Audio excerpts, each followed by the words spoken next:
dark blue. You left me here when our time was through.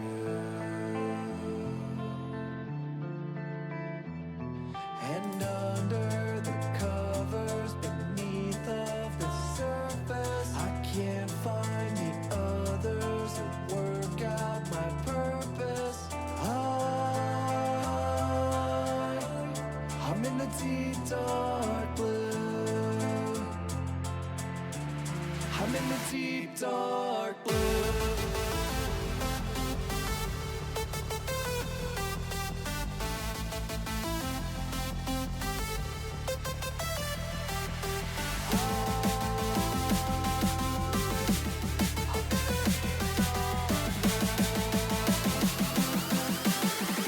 I'm in the deep dark blue.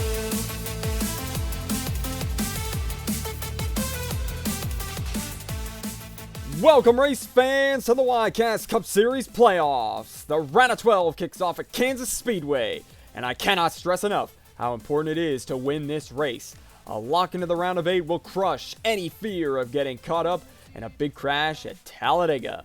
Let's take a look at our top Kansas performers, starting with Kyle Busch. He has finished third in both Kansas races last season, and he's starting third as well. Can the 18 keep his podium streak alive? Maybe a couple positions better. Kyle Busch has a good shot at this one.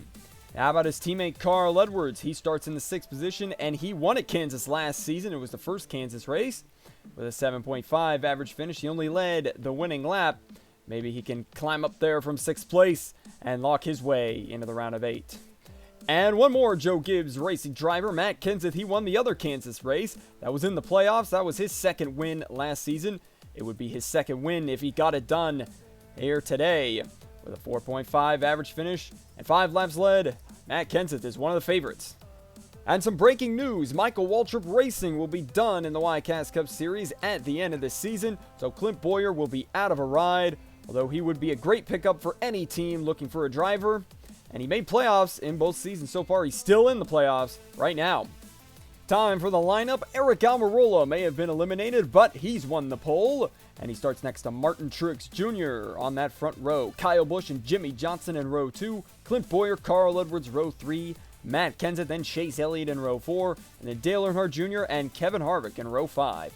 Brad Keselowski, Denny Hamlin, row 6, Joey Logano, Kurt Busch, row 7, Matt DiBenedetto and Casey Kane, row 8, Kyle Larson, Danica Patrick, row 9, and David Reagan and Ryan Newman in row 10.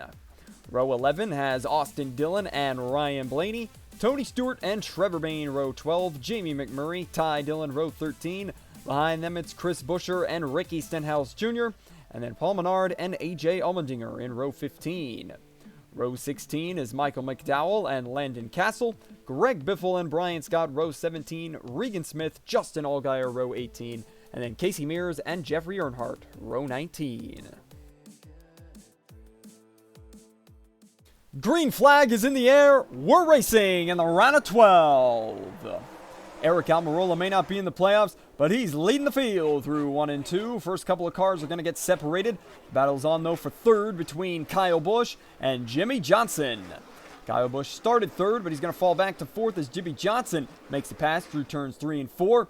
Almirola will lead lap 1, but here comes Martin Truex Jr. to the outside. The 78 will take the lead from the outside. Almirola falls in line there in 2nd place. Now the first 4 cars are single file. Nope, here comes Clint Bowyer. We mentioned him. He's looking for a ride, and look how strong he is. I said it, any team would love to pick this guy up. We'll see where he lands for Season 3, but he passes Kyle Busch, who slips back another position in the early going, although Busch hanging on the outside. Can Clint Bowyer complete the pass? Yes, he will. Bowyer takes 4th place. Battle for 6th, Carl Edwards and Chase Elliott. A couple more playoff contenders.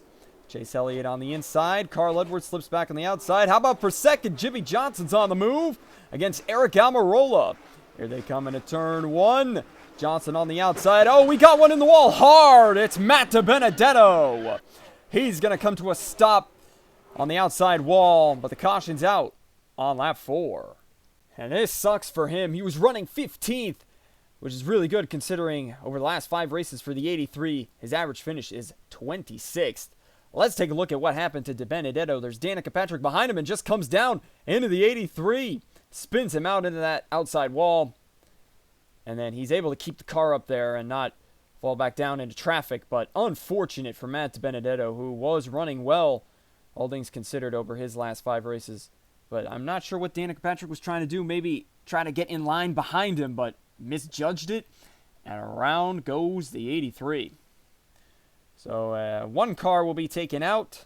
DiBenedetto into the garage. We're ready for the restart. Green flag back in the air. Martin Truex Jr. How about Clint Bowyer going 3 wide up at the top? Eric Almirola slipping back in the middle. Clint Bowyer takes 3rd with that move. And they're still 3 wide off of turn 2. Chase Elliott in the middle. Edwards trying to make up lost ground, but he's going to fall back in line.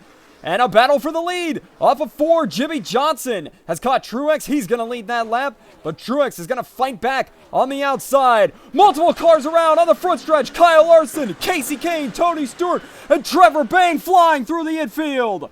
He's going to stay on all 4 wheels. I thought that thing was going to go over, but a huge incident in the Tri-Oval. There were a lot of cars in this one. I don't think any playoff guys, but Danica Patrick up on top of Ryan Blaney. How in the world did this unfold? We see Danica Patrick on the inside of Casey Kane. She gets loose into him. He gets turned down into Kyle Larson. He spins back up the track. Austin Dillon spins. There's more contact behind them, and then all eyes were focused on Trevor Bayne. Man, he is lucky that thing didn't go flipping through the grass. But a wild ride for the 6th. We'll slow it down and diagnose it a bit more as they continue cleanup. But Danica Patrick involved in another incident. This one's going to take her out. But she just gets loose. And then she actually hits the wall pretty hard here. The angle doesn't do it justice. But rear tire's off the ground there. Then Larson, nowhere for him to go. He was almost clear of it. Austin Dillon spins out trying to avoid Kyle Larson. Then back there's contact with Ryan Newman and Tony Stewart. Newman goes up and squeezes Blaney into Patrick. And then Trevor Bayne trying to avoid Tony Stewart. He gets sent airborne. And then Austin Dillon gets hit by Kyle Larson and then hits the outside wall. So he's not going to continue along with a lot of these guys. But what a mess. And in the middle of all of that was playoff contender David Reagan. We'll take a look at the replay one more time as Casey Kane will drive off of pit road. He got repairs. But David Reagan back there behind Austin Dillon. He makes it through this entire thing. Well, let's watch it unfold for him. Look at that, spinning Austin Dillon in front of him. He somehow gets through all that. Unbelievable drive by David Reagan. So he'll be able to continue, but 7 other cars from that wreck will not continue. All right, green flag back in the air again. Clint Bowyer 3 wide. Once more, this time it's for the lead. He's up against Jimmy Johnson off of turn 2. Can he do it on the inside, or will Johnson fight back on the outside? With Talladega on the minds of all these drivers, you gotta think they're gonna fight for every inch of this racetrack. Here comes Johnson back as Bowyer leads, but Jimmy Johnson on the outside. Here they come into turn 1. Who is gonna take advantage of this lead? Look at Bowyer sideways through turn 2. He saves it.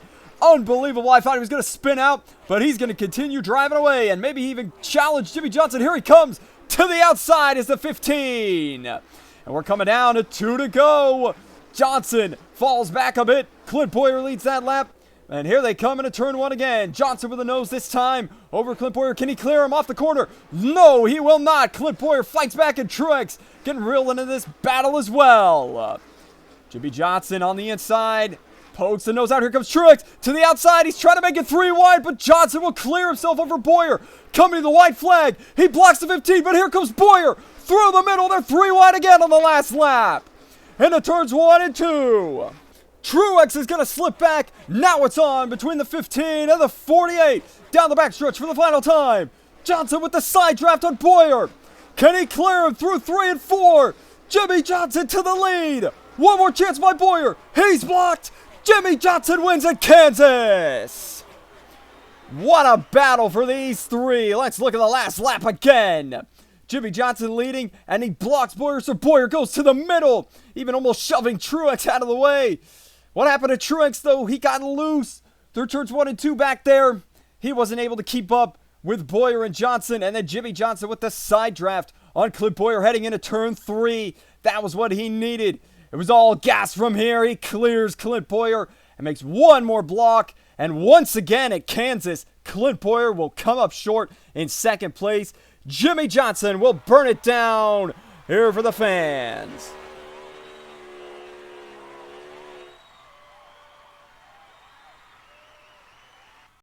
Jimmie Johnson takes his record-extending 5th win of the season. Clint Boyer, I said it, second place again. He was in a close battle with Matt Kenseth in the playoffs last season. He gets that runner-up spot. Martin Truex Jr. ends up 3rd. Next playoff guy, Chase Elliott, there in 5th place. And then a lot of other playoff guys back here. Kurt Busch, though, surprisingly 17th.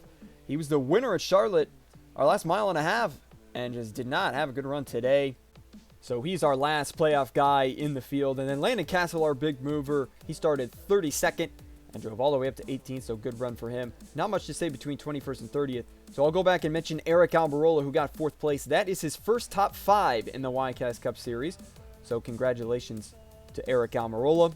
And then, of course, the Rex, the big one. I mean, talk about Talladega. We got a big one here involving 7 cars, actually involving 8. Casey Kane ended up driving away. But and then obviously that sucks for Matt DiBenedetto to get last when he was running top 15. But here's the playoff standings exiting Kansas. Jimmie Johnson, the only one going to Talladega worry-free. Even if you're Carl Edwards or Martin Truex Jr. or Kyle Busch with all those points above the cut line, you still never know at Talladega. One of those guys below the cut line could jump up and win and knock anybody out. It's anybody's game at Talladega, and that, of course, I've mentioned it too many times, is where we go next to end the round of 12. The round of 8 will kick off in Martinsville, and then another short track at Phoenix. And then the season's over just like that. Homestead coming up quick to decide our Season 2 champion. But that's it from Kansas Speedway. Thank you all for stopping by, and I will see you at Talladega.